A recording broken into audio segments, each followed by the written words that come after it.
Hello बच्चों, welcome back in my YouTube channel. आज बच्चों हम बात करेंगे factors affecting the resistance of a conductor पर। ओके, तो बच्चों किसी भी कंडक्टर के रेसिस्टेंस को 4 पॉइंट्स जो हैं वो अफेक्ट करते हैं। फर्स्ट पॉइंट है length of the conductor, second point है area of cross section of the conductor, इसको आप कंडक्टर की मोटाई भी कह सकते हो। ठीक है, हमारा थर्ड पॉइंट है nature of the material of the conductor. Okay, and fourth point है टेम्परेचर ऑफ द कंडक्टर। ठीक है, तो सबसे पहले बच्चों हम फर्स्ट पॉइंट को समझते हैं। लेंथ ऑफ द कंडक्टर किस तरीके से किसी भी कंडक्टर के रेसिस्टेंस को अफेक्ट करती है।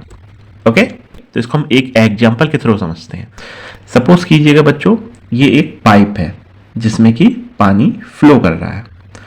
अब बच्चों देखिएगा, मैं इस पाइप की लेंथ को बढ़ाता हूं। तो जैसे ही मैंने इसकी लेंथ को बढ़ाया तो आप देखेंगे कि इसकी मोटाई कम हो गई। ओके, तो अब बताइए पानी पहले ज्यादा फ्लो कर सकता था इस पाइप में या अब ज्यादा फ्लो कर सकता है? पानी पहले ज्यादा फ्लो करेगा, क्योंकि पहली कंडीशन में क्या है, पाइप काफी मोटा है और मोटे पाइप में पानी ज्यादा फ्लो करेगा। अब जैसे ही मैंने इसको खींचा, स्ट्रेच किया, इसकी लेंथ को बढ़ाया तो इसकी मोटाई कम हो गई। अब इसमें पानी कम फ्लो करेगा। सेम यही चीज वायर में होती है। जैसे जैसे आप वायर की लेंथ को बढ़ाओगे, ठीक है, उसमें करंट का जो फ्लो है वो कम होता जाएगा, मीनिंग उस वायर का रेसिस्टेंस बढ़ता जाएगा। Got it? और जैसे जैसे हम वायर की मोटाई को बढ़ाएंगे, मतलब वायर के एरिया ऑफ क्रॉस सेक्शन को बढ़ाएंगे, वैसे वैसे वायर में करंट का फ्लो भी बढ़ता जाएगा, मतलब उस वायर का रेसिस्टेंस कम होता जाएगा। ओके, बात समझ में आ गई? तो बच्चों यहां से हमारे 2 पॉइंट क्लियर हो गए। पहला point, the resistance of a conductor is directly proportional to its length. Means जैसे जैसे आप किसी भी कंडक्टर की लेंथ को बढ़ाएंगे उसका रेसिस्टेंस भी बढ़ता जाएगा।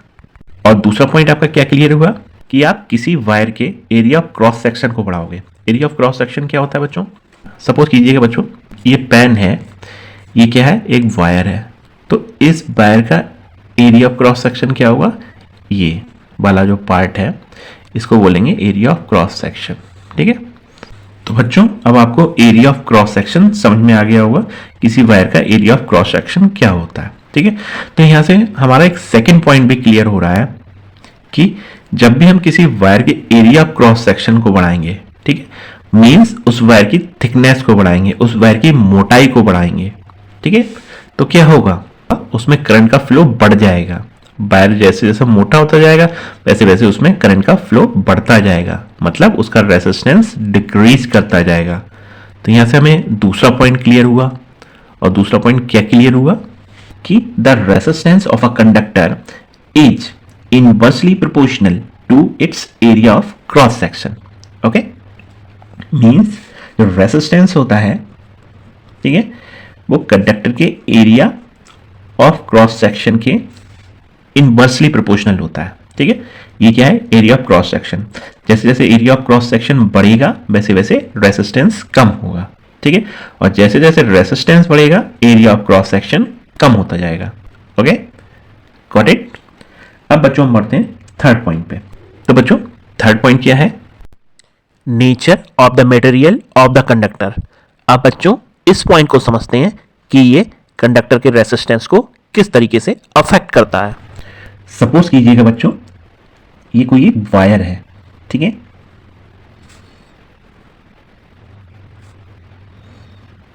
इस वायर की जो लेंथ है वो है 1 मीटर। ओके, और इस वायर का जो एरिया ऑफ क्रॉस सेक्शन है वो है 1 मीटर स्क्वायर। ठीक है, तो सबसे पहली कंडीशन में हम इसको सपोज करते हैं ये सिल्वर का वायर है जिसकी लेंथ 1 मीटर है और इसका एरिया ऑफ क्रॉस सेक्शन है 1 मीटर स्क्वायर। तो इसका जो रेसिस्टेंस होगा वो कितना होगा? 1.60 इंटू 10⁻⁻8 ओम।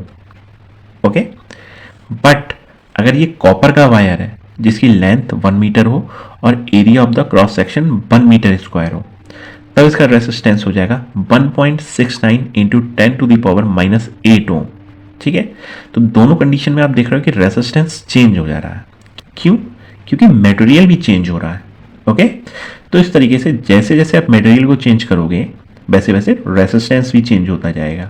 ठीक है, तो यहां से बच्चों आपको क्या बात समझ में आई कि अगर हम अलग अलग मटेरियल का सेम लेंथ और सेम क्रॉस सेक्शन एरिया का वायर लेते हैं तो उनका जो रेसिस्टेंस होगा वो अलग अलग होगा। ठीक है, इसीलिए जो रेसिस्टेंस है वो nature of the material of the conductor पर भी डिपेंड करता है। Okay, got it. अब आगे बढ़ते हैं। अब बच्चों हम आते हैं फोर्थ पॉइंट पर। फोर्थ पॉइंट क्या है? Temperature of the conductor.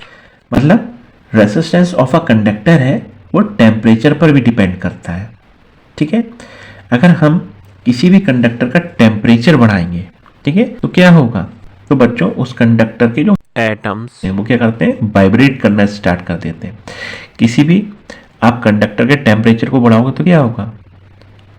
उस कंडक्टर को एनर्जी मिलेगी, मतलब उस कंडक्टर के अंदर जो एटम्स होंगे उनको भी एनर्जी मिलेगी, और जैसे ही एनर्जी मिलेगी तो वो क्या करते हैं? वो वाइब्रेट करना स्टार्ट कर देते हैं अपनी जगह पर। ठीक है, तो अब क्या होगा? उस कंडक्टर के अंदर जो फ्री इलेक्ट्रॉन्स जो फ्लो कर रहे होंगे अब उनकी टक्करें बढ़ जाएंगी। किसके साथ? एटम्स के साथ। ठीक है, तो जैसे जैसे फ्री इलेक्ट्रॉन्स की टक्करें बढ़ेंगी वैसे वैसे फ्री इलेक्ट्रॉन्स को फ्लो होने में प्रॉब्लम होगी। मींस उसके अपोजिट डायरेक्शन में करंट को भी फ्लो होने में प्रॉब्लम होगी। करंट को फ्लो होने में प्रॉब्लम होगी मींस रेसिस्टेंस इंक्रीज करेगा। तो बच्चों आपको यहाँ से क्या बात समझ में आई? आपको ये बात समझ में आई कि अगर हम किसी भी कंडक्टर का टेम्परेचर बढ़ाएंगे तो उसके साथ साथ रेसिस्टेंस भी बढ़ेगा। ठीक है, गॉट इट। तो आपको अब factors affecting the resistance of a conductor का कॉन्सेप्ट पूरी तरीके से क्लियर हो गया होगा। ठीक है बच्चों, अब मिलते हैं नेक्स्ट वीडियो में। तब तक के लिए गुड बाय।